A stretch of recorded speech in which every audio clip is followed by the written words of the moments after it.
Heights News Deck. We've been tweeted.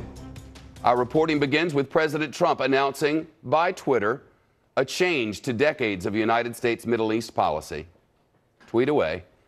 The president tweeting this afternoon that America should fully recognize Israel's sovereignty over the Golan Heights, one of the most disputed regions in all the world. The year was 1967. Israeli forces captured the territory from Syrian troops during a 6 days war, then annexed it in 1981. The United Nations condemned that move. President Trump's announcement follows repeated pressure from the Israeli Prime Minister Benjamin Netanyahu. Netanyahu facing a tough re-election race next month after being indicted on several criminal charges. Some analysts say the president's dramatic policy shift by Twitter today could give the prime minister a boost in the polls back home. Secretary of State Mike Pompeo is in Jerusalem right now, and just a short time ago, the secretary said the president made an important decision for the people of Israel. Then he tweeted it. We have Team Fox coverage. Trey Yingst reporting live with the latest from Jerusalem. First, the chief White House correspondent John Roberts live on the North Lawn. John?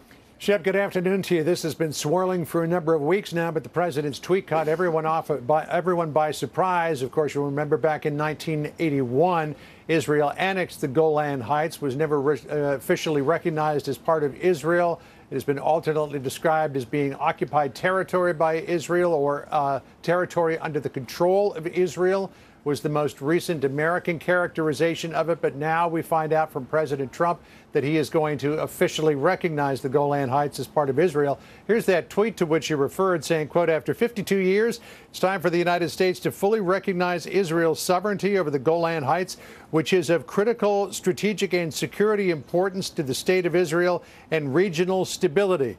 Our Maria Bartiromo from the Fox Business Channel just walked behind me out of the White House driveway. She sat down to interview the president. It will air in its full tomorrow morning on Mornings with Maria, but she was kind enough to give us the president's reaction to her question about the recognition of the Golan Heights as part of Israel. Here's what she asked him. Here's what the president said.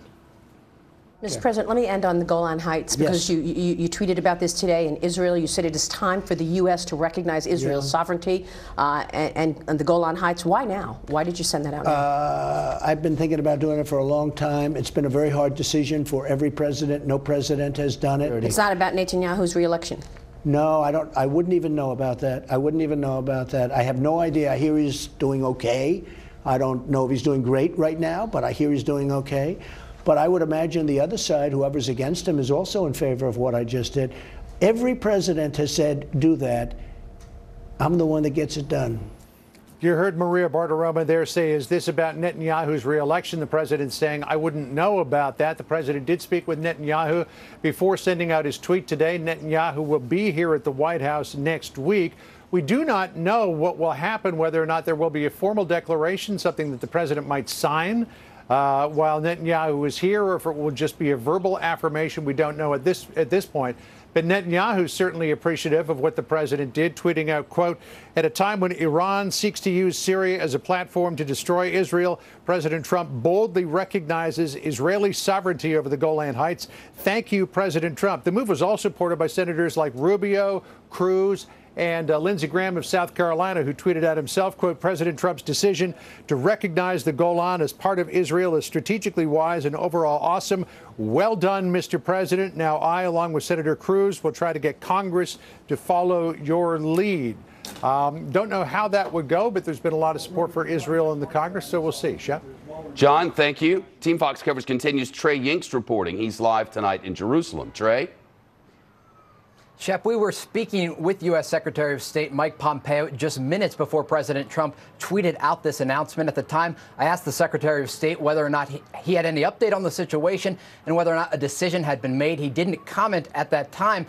But the Trump administration as a whole making this decision, it is hard to underscore how much that changes the next month in this region. With upcoming Israeli elections, you can't ignore the benefit that Israeli Prime Minister Netanyahu receives out of this announcement for his re-election campaign. Netanyahu is facing 3 indictments related to corruption charges, and the election is less than 3 weeks away. You could hear the excitement in his voice as he reacted to the decision by the Trump administration to formally recognize the Golan Heights as part of Israel. I just want to say one word, two actually. Thank you. Thank you, Mike Pompeo. Thank you, President Trump. And thank you, America. While Prime Minister Netanyahu is focused on the April 9th elections in Israel, it's important to note the regional implications of recognizing the Golan Heights as part of Israel and not Syria. The Iranian regime is currently supporting the Syrian government and is backing thousands of fighters operating in Syria. Additionally, the Iranian-backed group Hezbollah is working hard to entrench itself in the country.